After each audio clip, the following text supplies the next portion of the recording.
साथियों, आगे हम मेडिसिन में अध्ययन करते हैं राउंड वर्म्स का। इनको हम गोलकृमि कहते हैं, ये राउंड वर्म्स कहलाते हैं। इनको एस्के हेलमिंथेस ग्रुप के अंदर भी बांटा गया है। सबसे पहले हम देखते हैं एस्केरियसिस। एस्केरियसिस किससे होता है? वो होता है एस्केरिस स्पीसीज से। मेनली जो होता है वो, अगर हम देखें तो इसके तीन प्रमुख हैं, जो कि एग्जाम्स की दृष्टि से भी बहुत इंपॉर्टेंट है। एक पूछा जाता है टॉक्सोकेरा विटुलोरम। यह बछड़ों और पाड़ों के अंदर सबसे ज्यादा इन्फेक्शन करता है। दूसरा हम देखिए पार एस्केरिस इकोरम, ये घोड़ों के अंदर कहता है। साथियों, एग्जाम में आप ध्यान रखें, ये इकोरम नहीं दिया हुआ रहता है, केवल वो लिखते हैं पार एस्केरिस। और फिर वो पूछते हैं कि ये किससे होता है, किस में पाया जाता है। इसलिए आप इसको पूरा याद करने की कोशिश करें, क्योंकि इकोरम से तो हम समझ जाते हैं कि ये घोड़े के अंदर होता है, लेकिन आप पूरा याद रखें। इसी तरह से एस्केरिस सुअम, ये सुअर के अंदर करता है। बहुत बार प्रश्नों में पूछा गया है टॉक्सोकेरा विटुलोरम ये किनके अंदर पाया जाता है, तो बछड़ों और पाड़ों के अंदर पाया जाने वाला यह गोलकृमि है। इसके अलावा हम देखते हैं कि बहुत बार इनके फेमस नेम पूछे जाते हैं, कि ये बीमारी जो करते हैं उनके क्या फेमस नेम है, या इन वर्म का क्या फेमस नेम है। तो उसकी मैंने यहाँ पे एक लिस्ट बना दी है। साथियों, इसको बार बार आप अध्ययन करेंगे तो थोड़ा बहुत आपको याद रह जाने की, वैसे मैं आपको समझाने की पूरी कोशिश करता हूँ, लेकिन इनको रटना भी पड़ेगा। सबसे पहले हम देखो ईसोफेगोस्टोमम। ईसोफेगोस्टोमम जो होता है, यह जो पाया जाता है, ये मेनली रूमन के अंदर मिलता है। इसोफेगस से इसमें कंफ्यूज होने की बात नहीं है। इसको हम नोडुलर वर्म कहते हैं, क्योंकि ये क्या करता है कि जो रूमन है उसके ऊपर नोड्यूल्स के रूप में पाया जाता है, नोड्यूल्स बना देता है। ये बहुत छोटे होते हैं और छोटी छोटी सी नोड्यूल्स मिल जाती है, इसलिए इसको हम नोडुलर वर्म कहते हैं। अगला हम देखते हैं हिमोंकस। हिमोंकस जो होता है वो, उसका जो नाम है वो बार्बर स्पोर वर्म है, बार्बर स्पोल वर्म। बार्बर मतलब होता है नाई, और पोल वर्म, पोल यानी डंडा, वर्म यानी कह सकते हैं कीड़ा। तो हिमोंकस का क्या दिया है? बारबस स्पोरवर्म। इसको बारबस स्पोरवर्म इसलिए कहते हैं क्योंकि इसकी खोज जो हुई थी वो इंग्लैंड के अंदर हुई थी। तो इंग्लैंड के अंदर क्या है कि जो बार्बर होता है, अर्थात जो नाई होता है, उसकी दुकान के बाहर एक विशेष प्रकार का पताका रूपी इस तरह से संरचना रहती है, जिसके ऊपर इस तरह से एक जीव की संरचना बनाई रहती है, एक कीड़े की संरचना बनाई रहती है, इस तरीके। तो ये इस तरह से इसकी संरचना नजर आती थी, इसलिए हिमुंकस को फेमस नाम जो है वो बार्बर स्पोल वर्म कहा गया। इस तरह से ट्राइचूरिस, ट्राइचूरिस को कहते हैं विप वर्म। विप मतलब होता है कोड़ा, कोड़ा, कोड़ा का मतलब होता है चाबुक, कोड़ा या चाबुक। ठीक है, तो ये चाबुक की आकृति का इसकी संरचना होती है। जैसे एक चाबुक होता है तो उसके आगे तो इस तरह से हैंडल होता है, और आगे की तरफ इस तरह से निकला हुआ रहता है। ठीक है, तो ये ट्राइचूरिस जो होता है वो कोड़ा वर्म या चाबुक वर्म या विप वर्म इसको कहते हैं। अगला देखें एनसाइलोस्टोमा। एनसाइलोस्टोमा जो होता है वो चूना करना का काम करता है छोटे बच्चों के अंदर, और ये हुक वर्म की तरह रहता है, क्योंकि इसकी संरचना एक हुक की तरह होती है, कोमा शेप्ड एक हुक की तरह इसकी संरचना होती है। ये कोमा शेप्ड रहता है और हुक की तरह इसकी संरचना होती है, इसलिए इसको हुक वर्म कहते हैं।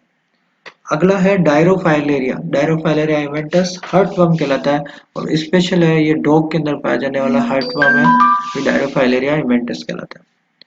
फिर जैसे ही आपको थेलेजिया नाम याद है, तो थेलेजिया के लिए याद रखें ये आई वर्म होता है, और आंखों के अंदर जो है बहुत सारे जानवरों के अंदर हो जाता है। तो आंखों के अंदर क्या, आंखें सफेद पड़ जाती है, और इस तरह से घोड़ों के अंदर मुख्यतः मिलता है, उनके अंदर इस तरह से एक वर्म चलता हुआ नजर आता है। तो ये थेलेजिया जो होता है वो आई वर्म होता है। आइवरमेक्टिन का इंजेक्शन इसके अंदर लगाया था, बहुत बार ऑपरेशन भी किया जाता है थेलेजिया के लिए।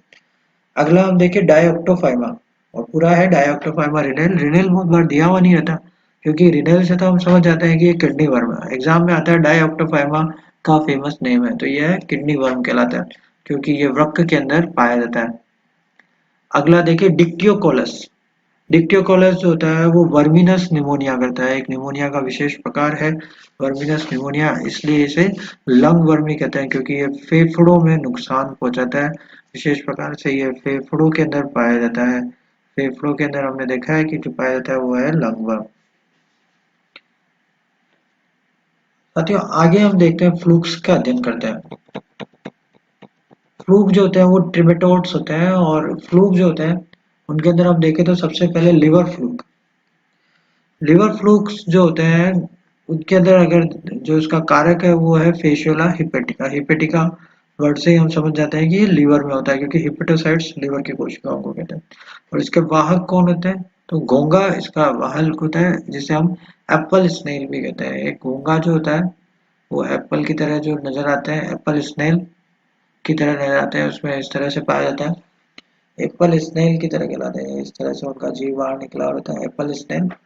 घोंघा जो होता है वो यकृत को खाता है और अपने शरीर के अंदर उसकी एक प्रजनन अवस्था इंटरमीडिएट होस्ट रहता है। अब क्या क्या ये लक्षण करता है, तो बहुत तीनों इंपॉर्टेंट लक्षण है। एक तो बोतल जहाँ गले में सूजन, जिस जानवर के अंदर लिवर इन्फेक्शन होता है तो उसके अंदर पानी भर जाता है। तो उसके अंदर अगर देखें भेड़ बकरियों में मुख्यतः होता है, तो उसके अंदर बकरियों का जो ये गला वाला हिस्सा है इसके अंदर सूजन आ जाती है, उनके गले सूज जाते हैं।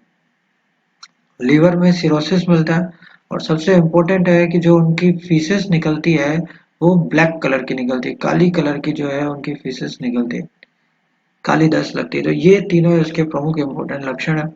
आगे हम देखें तो है पैर एम्फिस्टोम। तो पार एम्फिस्टोम जो होता है, पैरा एम्फिस्टोम इसको बोलते हैं, ये स्टोमक वर्म होता है, तो स्टोमक के अंदर पाया जाने वाला एक प्रकार का फ्लूक है। स्टोमक से यहाँ अपन रूमन भी समझ सकते हैं, इसलिए रूमन फ्लूक भी कहा जाता है। और स्टोमक में रहता है, बिल्कुल ट्रांसपेरेंट दिखने वाले ये फ्लूक होते हैं। और बहुत सारी मात्रा के अंदर जब बहुत बार पोस्टमार्टम किया जाता है तो रूमन के अंदर हम देखते हैं तो चिपके हुए मिलते हैं पारेंफिस्टोम। अगला हम देखें सिस्टोसोमियासिस। सिस्टोसोमियासिस बहुत इंपॉर्टेंट है, बार बार सिस्टोसोमिया के प्रश्न पूछे जाते हैं। सिस्टोसोमा नेजलिस करके जो है, इसका फेमस जो नाम है वो नेजल ग्रेनुलोमा बीमारी होती है, और सिस्टोसोमा नेजलिस जो है इस बीमारी को करता है। होता क्या है इस बीमारी में, नाक में से खून आता है और नेजल ग्रेनुलोमा आता है, नाक के अंदर की तरफ विशेष प्रकार की एक गिठान बन जाती है, जो कि नेजल ग्रेनुलोमा का कारण होती है। और बहुत बार प्रश्न पूछा गया है कि सिस्टोसोमियासिस का क्या इलाज है, तो अपन ने देखा भी था टार्टर एमेटिक जो है वो सिस्टोसोमा के इलाज के अंदर हम काम में लेते हैं, वो हमने फार्माकोलॉजी में इसका अध्ययन भी किया था।